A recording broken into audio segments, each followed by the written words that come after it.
Kung ka mo nagainom sa isa ka lugar, kaga, ini isa ka espesyal na pag-inom. Nagapahibalo lang nga dapat moderasyon ng pag-inom sa isa ka tawo. Kabalo ka nga, ang pag-inom sa isa ka tawo dapat minimal.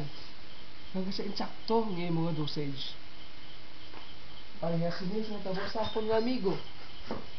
Amo ini si Adrian Hutik.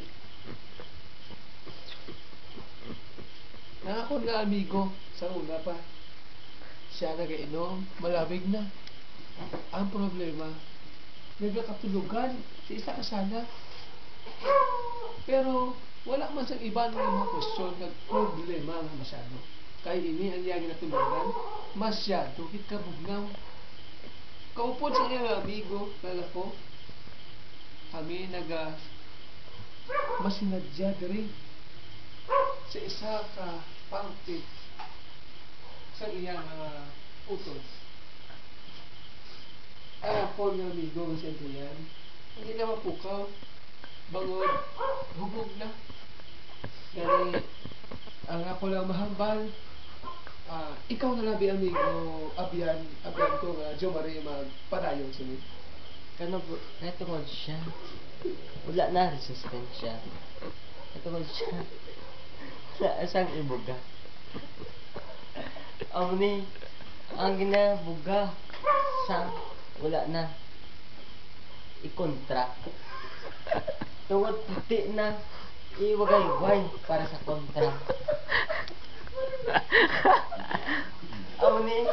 Makaya na lang kami iwagay-way ang puti na toalya.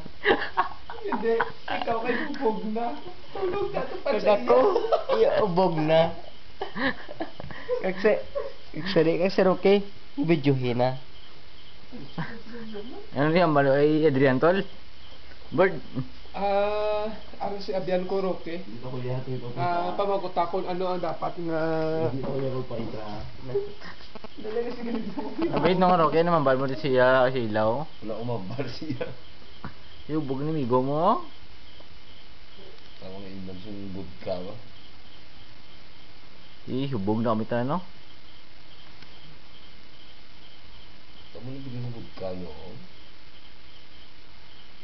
1, 2, 3